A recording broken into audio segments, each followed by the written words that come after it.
Pour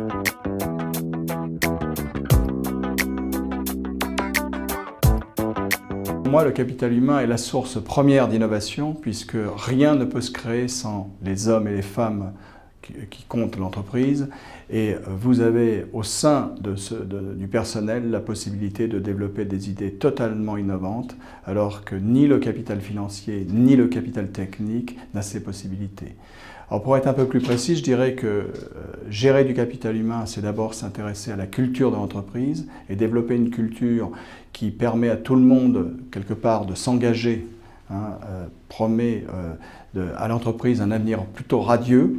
On a un aspect très important aujourd'hui dans bon nombre d'entreprises, qu'elles soient petites ou grandes, c'est la fameuse question de la gestion des talents.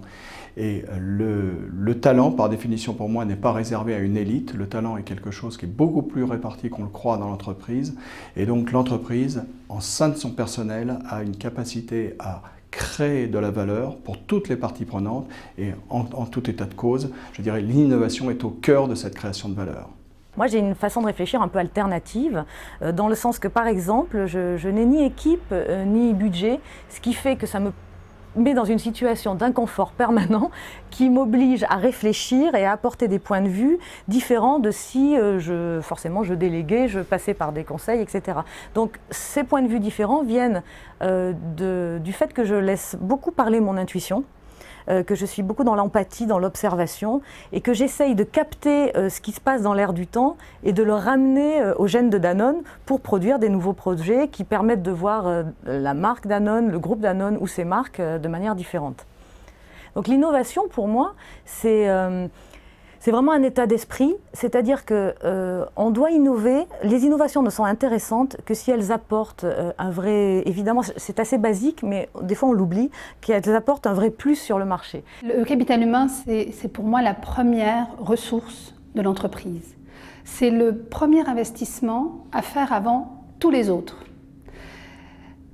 C'est la somme en fait de tous les individus qui composent l'entreprise dans une dimension diversité, c'est-à-dire que c'est la somme de toutes les identités et de tous les individus dans toute leur diversité, liée à l'âge, à l'origine, au sexe, à l'origine sociale, à l'origine culturelle.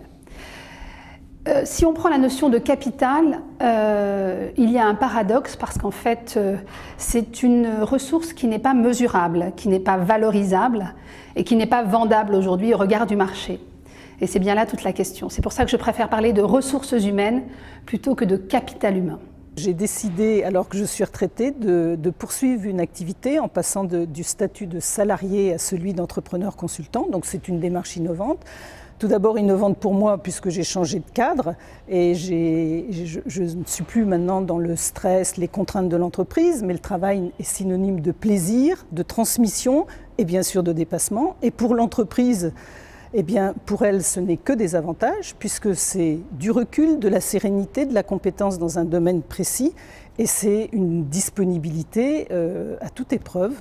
Alors, en fait, si la médecine aujourd'hui nous maintient en pleine forme, il faut vraiment que l'entreprise décide de mobiliser ce capital humain, qui est facilement mobilisable, qui est modulable, et pour son bénéfice et pour son développement.